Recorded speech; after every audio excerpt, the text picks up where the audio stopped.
another episode of the FRW podcast. Today we are going to get a little creative, a little saucy, and we're going to talk all about how about going to select a costume for events, even just going to the club, maybe for a fun little photo shoot you want to have.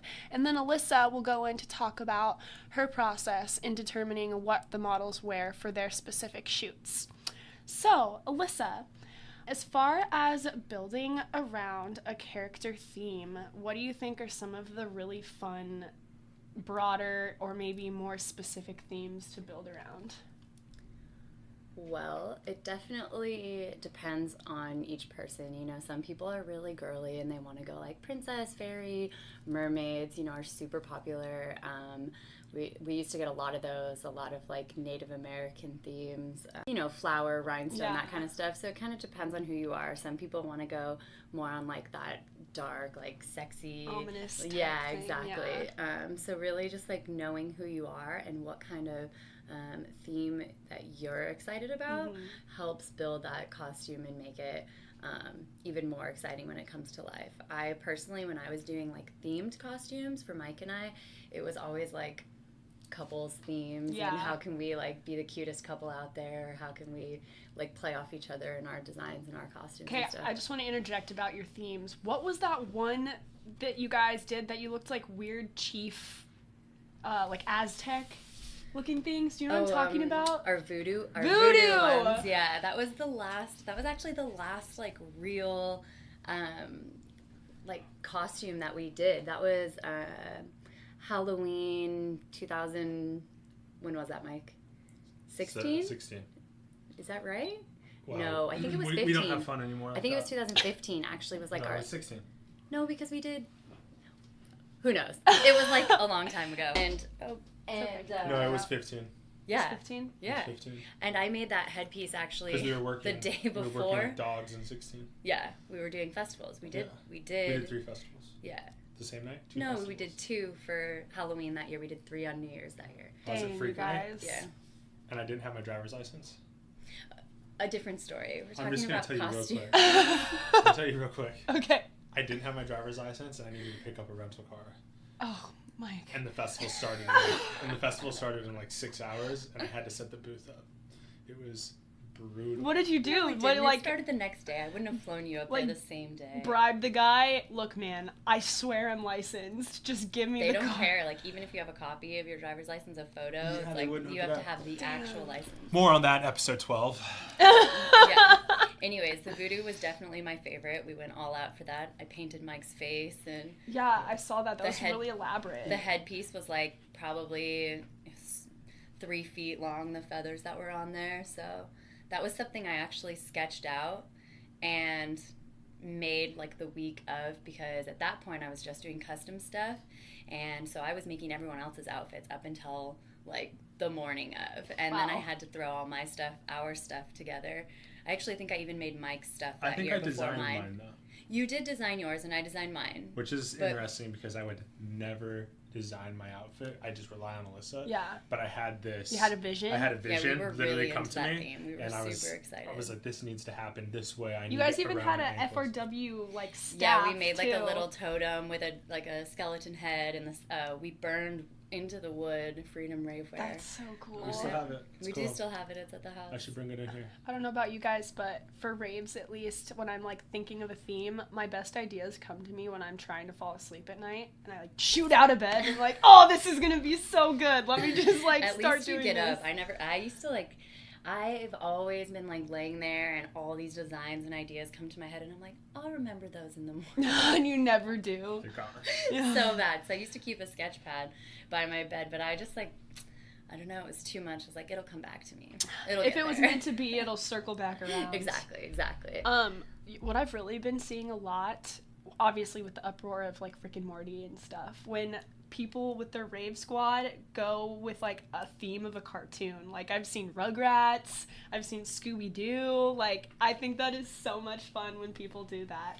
Yeah, definitely seeing the big groups kind of really delve into like a giant character squad. Like that's super cool. We've never really gone to an event with enough people to do that. But sorry, my dog is going to go outside.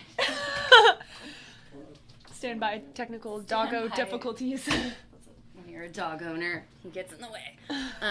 Yeah, no, we've never actually gone to an event with enough people to do something like that, but I'm always like, oh, it's super cool. And, you know, as long as everyone's into it, that's definitely the cool thing. Yeah, because if you're, like, twisting someone's arm to do it, it's, like, never very fun. Yeah, unless you just don't care and you just take over for them and you're like, all right, well, you're wearing this, and that's the end of it, so. I did a Reggie Rocket costume. I called it Rolling Reggie Rocket because I glitzed it up. But one of my biggest goals is to get a Rocket Power group together and go as Rocket Power. I think that'd be so much fun. So funny. I would support that. Yeah. I think I'd be a part of it. I feel like Mike was in that cartoon. He would definitely. Yeah. Which one was the two? What are the two dudes' names? Otto, Rocket, and Squid. Yeah. Or Otto Rocket is one, Squid, and then Twister. Twister is the third one. That was a pretty cool show. There's some good ones. Yeah. Some oldies. Woogity, woogity, woogity. Yes. No one got it at all until I was like, woogity, woogity, woogity. Like, oh shit, Rocket Power. That's funny. I mean, that doesn't surprise me. That's kind of, like, you teeter on that edge of, like, people that are old enough to remember 90s cartoons. Yeah. And then people that are, like, not the young ravers, you know. Yeah, so definitely when in doubt, if you pick a cartoon or a movie cast or something to that nature, you can always build around that. Actually, funny story, my friend Tirza, one of my best friends, she really wanted to be Louise from Bob's Burgers, and she just, like, never really got it together. She was like, dang it, like, I really wanted to do it, but she ended up getting something that looked exactly like her, like, a Louise costume. She didn't mean to. It was unintentional. She got, like, a green netted dress, and then she had a pink tutu and a pink furry spirit hood, and then some girl came up to her, like, at the peak of the night and was like, oh my god, are you Louise from Bob's Burgers? And she started crying. She was like, this was meant to be. Oh, that's so funny. Yeah, I mean, if there's when people come up and vibe with your outfit, I think that's when you can get some really cool moments. Yeah. And all of a sudden an outfit becomes an icebreaker. Definitely. And at some point, it's you know, it's fate. It's the moment that, you know, one person happened to be walking by and they happen to look over and see you, and then, like, you can, you know, create friendships from that. That's really why the company started. Yeah. You know, going back to that, it's funny. You could really vibe with someone just based off of, like, oh, you like that too? Cool. And that's all you need to then talk about, oh, what festival are you going to? Or, like, who are you here with? Where are you going to go see? And then you go and share a set together and crush it and, like, rage. So. Hell yeah. Yeah. All from an outfit. Who knew? I've definitely seen some of my customers, like, from afar, just crossing. I remember EDC, I want to say it was, I can't remember if it was the first year we vended or the second. They all kind of, like, mesh into one event at this point. We've been to so many. And I don't even know what year it is sometimes. Like, writing down on my paper, I'm like, oh yeah, it's 18. It's weird. That's a long year. It's a long way away. But yeah, I was, like, walking through the crowd, and I used to make this spirit hood, and it was a Jake the Dog spirit hood. Oh, I love that. And I only made a handful of them, and I saw one, you know, because I know that's mine. Yeah. So I saw one from maybe 50 yards away at EDC, and I, like, ran over to him, and I was like, oh my god, I made that hood for you. And he got, like, all excited about it, and I was like, Maddie, right? You know, because he was like, I'm from Austin. I was like, Maddie. And he's like, oh my god, how do you know my name? You know? And that was just a really cool experience. Really just, like, cool, spotting a character. It was like, I know that character. And those are the good old times, you know? Those are really, really special experiences that stick with me. So another sort of starting point for building a costume also is, you know, setting a color palette. I'm usually more of a dark type of color person. You'll never see me in rainbow. If it's rainbow, it's only hologram, but it's usually the midnight version. So I have a really hard time breaking out of the dark colors. But what are some of your favorite color palettes to go off, Alyssa? That's so hard. I'm typically, like, a blue, pink, purple type of girl. Done a lot of blue, pink, purple. Like, our unicorns were blue, pink, purple. Sometimes I'll throw green in there, but usually purple and blue are in my color palettes. Probably 90% of the time. Yeah.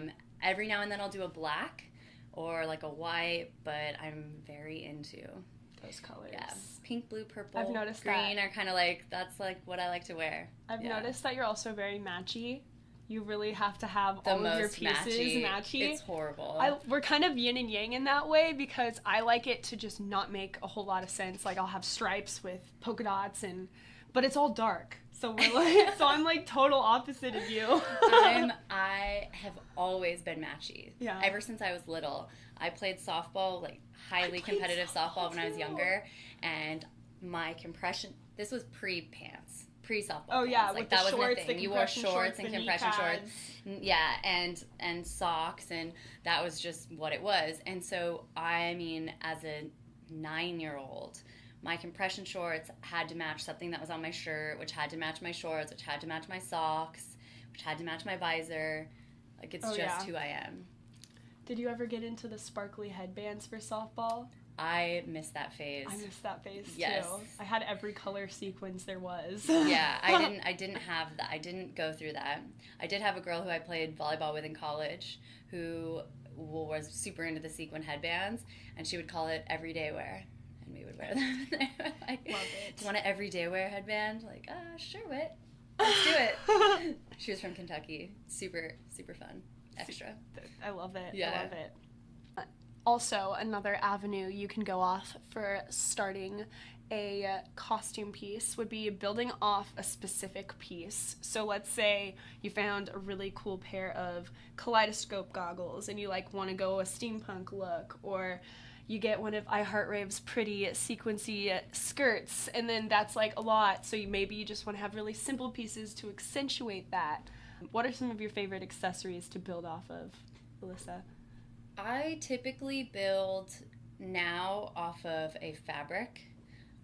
Before I would build off of like one main piece I wanted to make, like my most complicated or extravagant piece.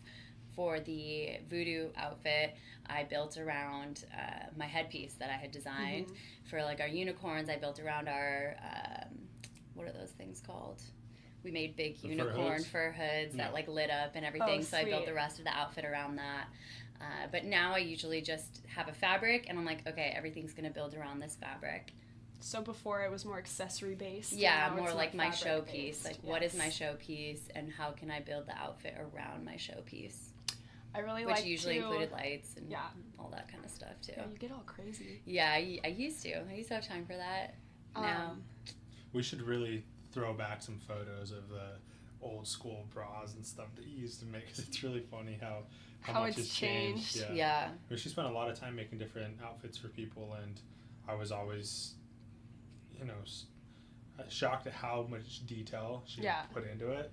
And I think I was also like, wow, this is never going to work. We talked about that before as a business. But it was really, really cool to see every little rhinestone go on there. And then I was always like, how is that glue going to hold up? And figuring out how people were going to... You're going to EDC. It's going to be 120 degrees. And you got, like, heat glue going on. It's going to fall off, isn't it? And for the most part, everything stayed on. And,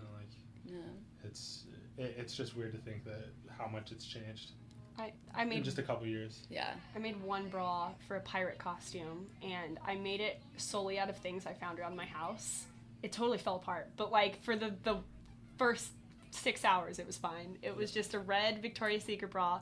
I spray painted it gold with furniture spray paint. Nice. I took some tulle off of this tutu that I never wore and like sewed it from the back and then like brought it down and fluffed it out, and then I broke apart a metal headband and like sewed the like little flower thingies on the other side, and then I took costume pearls and spray painted that gold and like draped it on the bottom of it, and it lasted for a little bit, but then I started going really hard and like the pearls were breaking off and the tulle was ripping and the spray paint was staining my skin. Yeah, the woes of costume design for ravers. Yeah, it's just as important to make it functionable if you want to have it intact at the end of the night. Definitely. Comfort, quality construction. Yeah, super that's important. The guiding stuff now. Yeah. Where it's like, all right, how long it's is this thing always kind of been last? like that. I remember you'd like sew in extra things, so like just in case this happened, like that last bead, like it was sewn on so that it was gonna be okay. But just in general, like hot glue isn't the best. I mean, we had a high temperature hot glue gun too that so she'd burn herself and stuff. Oh, yeah, But, that's True. you know, doing things like that still, if it's 120 degrees outside, it's gonna melt off. And if you're turning up and like raging, you know, that's the other thing too. Is But you also have to understand that if you are gonna do that, like things are gonna break. Yeah. Yeah, exactly. That's if Or you're get dirty. if you're or on the messy rail, and if you're on Yeah, the rail for it's 6 just gonna hours, You're rip, done. it's gonna rip Yeah. off. Like, Yeah. It's a delicate piece. you got a boyfriend who's trying to grind on you. You're like, oh, fine. Like, yeah. whatever. Like, just kidding. But seriously. Yeah, so always take your pictures before you get to the venue, you guys. True. So or right it's when intact. you get there. Yep. And definitely, you know, spend money on your bases for your glitter and your setting spray if you want it to look semi-feasible, you know, even halfway through the night. But it's always fun. It's definitely always a fun time to accentuate everything through accessory like that. So, Alyssa, what is your strategy about dressing your models? That's a great question. Each shoot is a little bit different. It really depends on what I need to shoot. Is it just styled photos, or am I doing product photos as well? How many girls do I have? How long is the shoot? Where is the shoot? That kind of stuff. So if I'm doing, for example, something at the ocean where I want like a more natural look, you know, I'm not necessarily worried about face gems and glitter. Can't put that glitter into the ocean, you know. So it depends on the location. When I'm styling a really large shoot, typically what I do is I go to my whiteboard and I write all my models on one side and I write all the pieces that I need to shoot on the other side. And then I just start pairing them up with who looks good in them, because, you know, a lot of them I worked with before, so I know what kind of tops look good on them. I try and give them variety so that I'm not putting them in the same thing every single time. Mm-hmm. I try and imagine who I'm going to pair up with who for the majority of, you know, their paired shots or their group shots, so that everyone kind of has a look that's a little bit different. It definitely takes a lot of time and patience and a lot of erasing, so that's why I always put it on the board. And I typically start with like a top, go through, make sure I get all the tops, and then I'm like, okay, who's gonna double up on this top, because they're either gonna shoot together or they're gonna shoot in different groups. And then I'll go through and do the bottoms, and then once I have all that done, I start to add accessories. Usually I don't accessorize them too much. I just kind of have a pile of accessories that I have to put on people, or I want to put on people, and once I see everybody dressed, I start like, That's okay, when you put put this it. on, okay, Makes yeah, sense. this is gonna go here, yeah, I like that, oh, no, you're not wearing that anymore, sorry, or, you know, we're gonna switch that out to whoever. And then a lot of times I always ask the girls, like, hey, are you comfortable in pasties, before I put them in pasties? Yeah, definitely. Hey, are you comfortable in whatever, just to make sure that the girls feel sexy when they shoot, because if they're not feeling it, they're not feeling their outfit, they don't feel hot, they don't give me what I need at the shoot. So really making sure that everyone feels good and comfortable and excited about what they're wearing. And it takes time, but once I get to know the girls a little bit more, like I can really predict who's gonna look good in what, who's gonna feel good in what. And sometimes, you know, I do push them outside their comfort zone, and sometimes like people really like that, and other times we have to like, all right, too far out of the comfort zone, we'll move to something else. So I gotta ask, besides the dark and dangerous shoot, because that's like my favorite, because I'm like so into dark colors, but whose pool did you guys shoot at? For Tulum? Yeah. Actually, that's a funny story. So the mom of a girl that I coached volleyball, I coached in volleyball. She was a freshman when I coached her. Her mom is like becoming, I guess she's a family friend of ours now, but she also owns San Diego Style Weddings magazine. Oh. So she's why we did that one shoot, Mike and I did. And because she does photo shoots all the time, and I was like, I need a pool, I need to have a pool party, and I need it to be this luscious tropical backyard kind of thing. I didn't really want to use our backyard. Again, like we used to shoot there pretty frequently back in the day. And so I was like, Dina, you needed the look. Do you got a pool? And she's like, actually, yeah, you can use ours or our neighbors. They're never home. So I was like, awesome. Like, this is great. And so I went over to her house. It's like less than 5 minutes from here. And, you know, checked it out. I was like, this will be perfect. We can definitely get the shots that we want. It was a beautiful day. You know, all the girls were happy to be getting in the pool and that kind of stuff. And Mike and I went crazy on props. We like I saw that you had like we flamingos. Went to Walmart. We're like, and we'll take this floaty, this floaty, this floaty. We bought every single floaty basically at Walmart except for the really ugly ones. And we just were like, the whole pool. It's just gonna be a giant pool party. And that was a fairly long shoot. I think we got there for hair and makeup at noon, and we ended around 7-ish. Yeah, it looked like a lot of fun. Yeah, it was a lot of fun. You know, we like play music for the girls, and they all kind of get to hang out. Got to vibe. Yeah, so it was cool. Vibe. It was a good time. Yeah, that was probably, like, I was watching that, I was like, damn, like, I wish I was there for that. Yeah. Like, that was, like, well, we so actually, much fun. we have some ideas for upcoming shoots for different collections and for more of, like, our swim line. Mm-hmm. We've been talking about trying to get, like, a large group down to Mexico into, like, a big house and just do, like, a 2-night, you know, like, shoot all over. We've actually looked at doing it here, too, but houses are really, really, really expensive. Because I actually, for that shoot, wanted to find a place in La Jolla and shoot it and do, like, an overnight and have, like, an evening and then, like, a sunrise shoot, but it just didn't work out for that time. But we're definitely going to do it at sometime in the future, like get that Mexico shoot going and make it happen. You guys just did a mini shoot in Mexico, right? Or was that not? Were we in Mexico? Or the Havana yeah, one? we did. That was Cuba. Yeah, Cuba. That was Cuba. We were in Cuba for that one. Oh. We took the girls. No, we actually did that at the beaches really here. But Mike and I did like a mini. We did my own personal for the Gram shoot. Yeah, you know, for the Gram. Yeah, I saw that. In Mexico. So that was fun. But yeah, we shot the Havana photos here in Encinitas at Moonlight Beach. Oh, cool. Just kind of like walked down to where there was nobody, you know, like let's get out of here. Yeah. And it ended up being a really fun shoot. Yeah, definitely. Yeah. It looked very, very Yeah, pleasing. I always try and go somewhere new because, you know, you get sick of the same thing. So we always try and do like a new location. Yeah, definitely.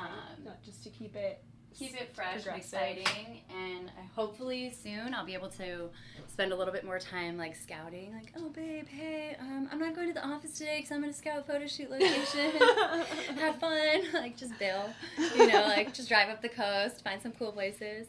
So yeah. Yeah, if anyone knows like really good hit places us up to shoot or thinks of a really cool spot or goes by one, send us unique a DM, places. hit us a message, unique spots that you think, okay, you know I what, actually have we an should idea. definitely shoot here, because it would be awesome to have like a list of places and just knock it down. That would go be from one so awesome great. place to the next one. So do you guys ever go into Laguna Beach? I haven't been up there. Well, like, we don't typically go up there, but I'm not opposed to it. Because there's this private beach off of Victoria that, like, no one goes in, and there's, like, a cave sort of thing, and you have to, like, kind of crawl over it, and no one's there. It's, like, this private beach, and it's absolutely gorgeous. And definitely it would down be to like shoot there. It would be totally perfect. Yeah. Because, like, even the water is really clear and stuff. I don't know about that. Yeah, that'd be perfect. I'm just kidding. Yeah, that would be definitely a lot of fun. So yeah, this has been our tips and tricks for starting to build a costume, and the conversation turned to photo shoots, but hey, like, just roll with the punches, know what I'm saying? You have anything you guys would like to leave on the topic? Yes, actually. I think that the most important thing when you are picking an outfit for an event is to feel comfortable. Yes. And to be excited about it and to be comfortable, you know, in your own skin. Make sure that you feel beautiful, not other people telling you you look good. How do you feel? Because that's what's going to give you the best experience, the most confidence, the most amount of fun and interaction with other people is if you're glowing and radiant in your outfit. Yeah, you gotta feel fine in your get up, or else you're not gonna be feeling it. Exactly. You know? Exactly. I would say that you gotta look good to rave good. So that's it. Hashtag look good to rave good. Mike coming out with all the hashtags. Thank you guys, and tune in for yet another episode of the FRW podcast coming out soon. Thank you guys for listening, and a good night.